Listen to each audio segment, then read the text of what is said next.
መንግስት አዲስ ብር ወደ ስራ ሊያስገባ መሆኑን የኢትዮጵያ ብሔራዊ ባንክ ይፋ አድርጓል። ከዚህ ጎን ለጎን በዲጂታል ማጭበርበር ከ1.3 ቢሊዮን ብር በላይ ኪሳራ መድረሱን ባንኩ አስታውቋል። በሌላ በኩል ደግሞ በርካታ ባንኮች ሰራተኞችን መቅጠር ማቆማቸውን የደረሰን መረጃ ያሳያል። በስራ ላይ ያሉ ሰራተኞቻቸውን በተመለከተም የትምህርት ማስረጃ ትክክለኛነትን እንዲያጣሩ ትዕዛዝ ተቀብለው ወደ ስራ መግባታቸው ታውቋል። ሰላም ቤተሰቦቻችን፣ መረጃዎቹን የት ሀገርና የት ከተማ ሆናችሁ እየተከታተላችሁ እንደምትገኙ በሐሳብ መስጫው ላይ ጻፉልን። አሁን ዝርዝር መረጃዎቹን አንድ በአንድ ወደ እናንተ እናደርሳለን።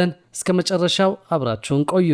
መንግስት አዲስ ብር ወደ ስራ ሊያስገባ መሆኑን የኢትዮጵያ ብሔራዊ ባንክ ይፋ አድርጓል። ከዚህ ጎን ለጎን በዲጂታል ማጭበርበር ከ1.3 ቢሊዮን ብር በላይ ኪሳራ መድረሱን ነው ባንኩ ያስታወቀው። የሀገሪቱን የፋይናንስ ስርዓት ወደ ላቀ ዲጂታል ምዕራፍ ለማሸጋገር የሚያስችለውን የዲጂታል መገበያያ ገንዘብ ስራ ላይ ለማዋል አስቻይ ጥናት መጀመሩን ብሔራዊ ባንክ አስታውቋል። ጥናቱ የሚደረገው ዲጂታል ብር በተሰኘ የዲጂታል መገበያያ ገንዘብ ላይ መሆኑን ያገኘነው መረጃ ያሳያል። ባንኩ ሰሞኑን ይፋ ባደረገው መግለጫ ይህ ጥናት የዲጂታል ኢትዮጵያ 2025 ግብን ዳር ለማድረስና የገንዘብ ዝውውርን ይበልጥ ቀልጣፋ ለማድረግ ያለመ መሆኑ ተገልጿል። የብሔራዊ ባንክ ገዢ ዶክተር ኢዮብ ተካልኝ ስራው ገና በሙከራ ላይ መሆኑን አጽንኦት ሰጠው ምን ማለት እንደሆነ በትክክል አናውቅም፣ ነገር ግን በእርግጠኝነት ማጥናት አለብን ሲሉ አስረድተዋል። ዲጂታል ብር ከመደበኛው የወረቀት ብር ጋር እኩል ዋጋ ኖሮት እንደ ተጨማሪ አማራጭ የሚያገለግል መሆኑ የተገለጸ ሲሆን በብሔራዊ ባንክ ዋስትና የሚሰጠው የኤሌክትሮኒክ መገበያያ ይሆናል ተብሎ ይጠበቃል። ባንኩ በጥናቱ የሳይበር ደህንነት፣ የግል መረጃ ጥበቃና ለዲጂታል ክፍያ የሚያስፈልጉ የሕግ ማዕቀፎችን ማዘጋጀት ትኩረት የሚሰጣቸው ቀዳሚዎቹ ጉዳዮች መሆናቸው ተመላክቷል። ከዚህ ጎን ለጎን በዲጂታል ማጭበርበር ከ1.3 ቢሊዮን ብር በላይ ኪሳራ መድረሱን ነው ብሔራዊ ባንክ ይፋ ያደረገው። በኢትዮጵያ በዲጂታል ማጭበርበር 1.3 ቢሊዮን ብር በላይ ኪሳራ መድረሱን፣ የሳይበር ጥቃት ሙከራዎችን በ115 በመቶ ማደጋቸውን የኢትዮጵያ ብሔራዊ ባንክ ይፋ ያደረገው የሀገራዊ ዲጂታል ክፍያዎች ረቂቅ የስትራቴጂ ሰነድ አመላክቷል። ረቂቅ ስትራቴጂው ከ2026 ጀምሮ ለ5 ዓመታት እንዲያገለግል የተቀረጸ ሲሆን በአሁኑ ወቅት በሀገሪቱ 135.9 ሚሊዮን የዲጂታል ክፍያ መፈጸም የሚያስችሉ የተመዘገቡ የሂሳብ አካውንቶች ቢኖሩም 15 በመቶ ብቻ ጥቅም ላይ እንደሚውሉ ታውቋል። በ2024 ብቻ የሀገሪቱ የዲጂታል የፋይናንስ ሲስተም በማጭበርበር ወንጀሎች የ1.3 ቢሊዮን ብር ኪሳራ ማስተናገዱ በዚሁ ስትራቴጂክ ሰነድ ላይ ተመላክቷል። የብሔራዊ ባንክ የ5 ዓመት የዲጂታል ክፍያዎች ረቂቅ ስትራቴጂ ሰነድ በመንግስት የዲጂታል ክፍያ ሲስተሞች ውስጥ ወጥ ያልሆነ አሰራር መኖሩን፣ የክፍያ ስርዓቱ በነጋዴዎች ዘንድ ያለው ተቀባይነት ዝቅ ያለ መሆኑንና በገጠርና በከተማዎች ዘንድ ጥቅም ላይ የሚውልበት ምጣኔም የ24 በመቶ ልዩነት እንዳለው ያሳያል። እንደ ሰነዱ ገለጻ የዲጂታል አካውንቶች ምዝገባ በፈጣን ሁኔታ ቢያድግም ካሉት 135.9 ሚሊዮን የተመዘገቡ አካውንቶች መካከል በ2025 የ30 ቀናት የገንዘብ እንቅስቃሴ ምጣኔ 15 በመቶ ብቻ መሆናቸው ተጠቁመዋል። ይህንን ችግር ለመፍታትና ተጠቃሚዎችን ወደ ቋሚ ተጠቃሚነት ለማሸጋገር የደንበኞችን ፍላጎት ከፍ የሚያደርግ ዋጋ ያላቸው ስትራቴጂዎችን በአፋጣኝ መዘርጋት እንደሚያስፈልግ ተገልጿል። የብሔራዊ ባንክ ረቂቅ የስትራቴጂ ሰነድ በሀገሪቱ ሰፊ የሆነ የዲጂታልና የፋይናንስ ስርዓቶች አጠቃቀም እውቀት ማነስ የክፍያ ስርዓቱ በሚፈለገው መጠን ጥቅም ላይ እንዳይውል ዋነኛ እንቅፋት መሆኑን የሚያብራራ ሲሆን በዚህ ምክንያትም በኢትዮጵያ ካሉት ሴቶች 66 በመቶ እንዲሁም ከወንዶች ደግሞ 60 በመቶ ያክል የሞባይል ገንዘብ የክፍያ አገልግሎቶችን እንደማይጠቀሙ ጠቅሷል። ረቂቅ ሰነዱ በ2030 ዓመታዊ የዲጂታል ክፍያዎች ለጥቅል አገራዊ ምርት ወይም ጂዲፒ ያላቸውን አስተዋጽኦ አሁን ካለበት 82 በመቶ ወደ 750 በመቶ የማድረስ እቅድን ይዟል። በሌላ በኩል ደግሞ በርካታ ባንኮች ሰራተኞችን መቅጠር ማቆማቸውን የደረሰን መረጃ ያሳያል። በስራ ላይ ያሉ ሰራተኞቻቸውን በተመለከተም የትምህርት ማስረጃ ትክክለኛነትን እንዲያጣሩ ትዕዛዝ ተቀብለው ወደ ስራ መግባታቸውን የታወቀ ያስታወቀው። ንግድ ባንኮች ከ2017 መግቢያ ጀምሮ የሚከፍቷቸው የቅርንጫፎች ቁጥር በእጅጉ እየቀነሱ መሆኑን ለማወቅ ችለናል። ቅርንጫፎችን ካለመክፈታቸውን በተጨማሪ አዳዲስ ሰራተኞችን መቅጠር ያቆሙ ባንኮች ስለመኖራቸውም ሰምተናል። የኢትዮጵያ ንግድ ባንክም ሆነ ሌሎች የግል ባንኮች ተጨማሪ ቅርንጫፎችን ከመክፈት ይልቅ ነባር ቅርንጫፎቻቸውን እያጠፉና የሰራተኞችን ቅጥር እያቆሙ መሆኑን የባንኮቹ ምንጮች ገልጸዋል።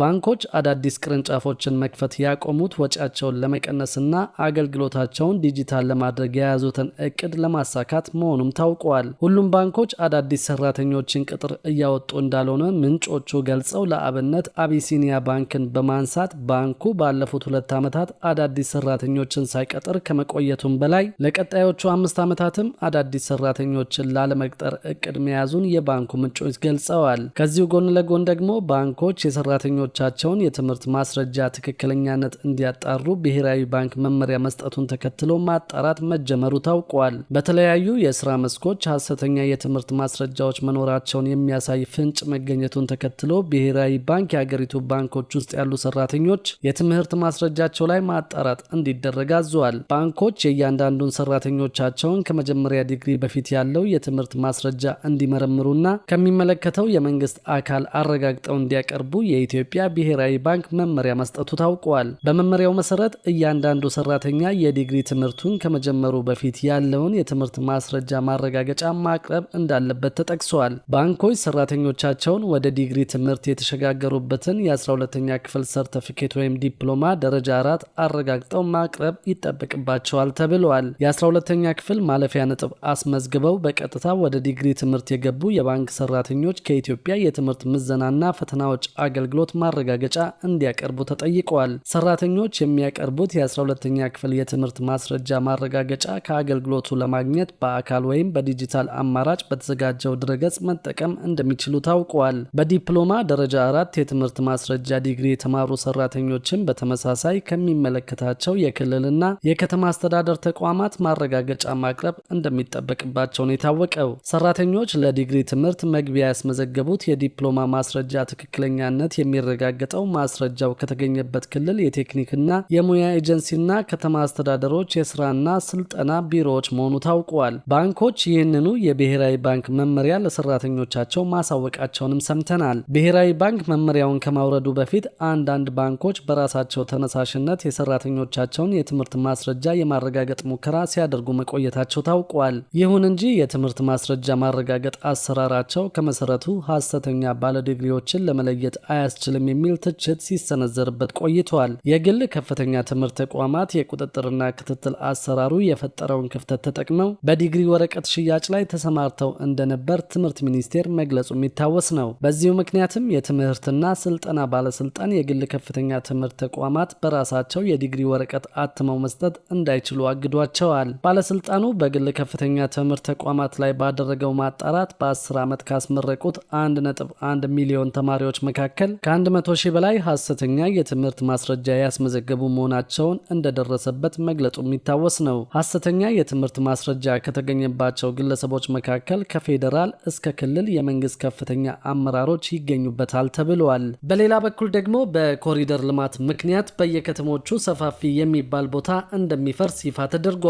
በዚህም ለመንገድ፣ ለአረንጓዴ ልማትና ለግንባታ የሚውለው የአንድ ከተማ መጠን ምን ያህል መሆን እንዳለበትም ታውቋል። በሀገር አቀፍ ደረጃ ከ60 በላይ ከተሞች ላይ እየተከናወነ ባለው የኮሪደር ልማት ከ300 በላይ ፕሮጀክቶች በመጀመሪያው ዙር መጠናቀቃቸውን የከተማና መሰረተ ልማት ሚኒስቴር ነው ያስታወቀው። የኮሪደር ልማት ፕሮጀክት ከተሞች ተመራጭ የቱሪዝምና የኢንቨስትመንት መዳረሻ እንዲሆኑ ታቅዶ እየተተገበረ የሚገኝ የልማት ፕሮግራም መሆኑ ታውቋል። የከተማና መሰረተ ልማት ሚኒስትር ዴኤታ ሄለን ደበበ በሰጡት ማብራሪያ መንግስት ከተሞችን ለዜጎች ኑሮ ምቹና ተስማሚ ከማድረግ ባለፈ ለኢንቨስትመንት መዳረሻ እንዲሆኑ በልዩ ትኩረት እየሰራ እንደሚገኝ ጠቁመዋል። በዚህም ከተሞች ያሏቸውን ተፈጥሯዊና ሰው ሰራሽ ሀብቶች በተገቢው መንገድ ጥቅም ላይ እንዲያውሉ የሚያስችሉ የልማት ስራዎች ተጠቃሽ መሆናቸውን አንስተዋል። ከተሞች በፕላን የተመራ አሰራርን እንዲከተሉ ለማስቻል የከተሞች የመሬት አጠቃቀም ፕላን ተግባራዊ እየተደረገ መሆኑን የተናገሩት የከተማ መሬት አጠቃቀም ፕላን 30 በመቶ ለመንገድ፣ 30 በመቶ ለአረንጓዴ ልማት እንዲሁም 40 በመቶ ለግንባታ እንዲውል ተደርጎ መዘጋጀቱ ተጠቁመዋል። ይሁን እንጂ በርካታ ከተሞች አወቃቀርና አመሰራረታቸው በፕላን የተደገፈ ባለመሆኑ ምክንያት የመሬት አጠቃቀም ውሱንነት እንዲፈጠር ማድረጉ ነው የተገለጸው። በዚህም በቂ መሰረተ ልማትን ያላሟሉና ከደረጃ በታች የሆኑ በርካታ ከተሞች መፈጠራቸውን ተናግረዋል። በአሁኑ ወቅት በሁሉም የአገሪቱ አካባቢዎች እየተከናወነ ያለው የኮሪደር ልማት በከተማ ፕላንና በመሬት አጠቃቀም ዙሪያ ያሉ ውስንነቶችን ለመሙላት በእጅጉ እያገዘ ስለመሆኑም ነው ሚኒስትር ዴኤታዋ ያስታወቁት።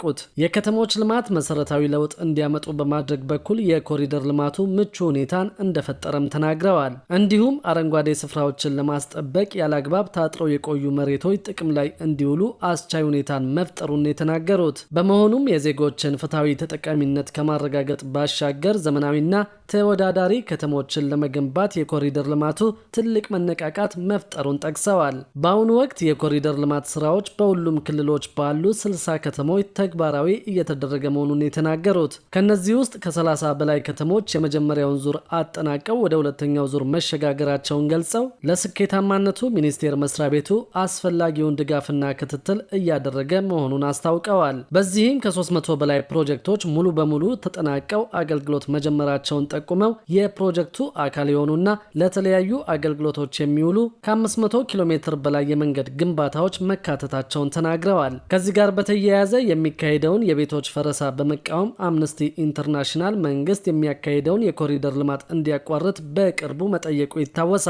መንግስት የሚያካሄደው የኮሪደር ልማት በሰብአዊነት ላይ የሚያስከትለው ተጽዕኖ እስኪጠና ድረስ የከተማ ነዋሪዎችን ለልማት ሲል ማፈናቀሉን እንዲያቆም ሲል ተቋሙ ጥያቄውን አቅርበዋል። የመንግስት ባለስልጣናት በኮሪደር ልማቱ ምክንያት የተፈናቀሉትን በበቂ ሁኔታ ማማከር እንዳልቻሉና ቤቶችና የንግድ ሱቆችን ከማፍረሳቸው በፊት በቂ ማስጠንቀቂያ እንዳልሰጡ ገልጿል። ነዋሪዎች ሲነሱም በቂ ካሳ ለተነሺዎች አለመሰጠቱን ነው አምነስቲ ኢንተርናሽናል የገለጸው። መንግስት በበኩሉ በኮሪደር ልማቱ ምክንያት የተፈናቀሉትን ሰዎች በበቂ ሁኔታ ማማከሩንና ለመኖሪያ ቤቶችም ሆነ ለንግድ ሱቆች ከመፍረሳቸው በፊት በቂ ጊዜ መስጠቱን እንዲሁም በቂ ካሳ መክፈሉን በተደጋጋሚ ጊዜ ገልጿል።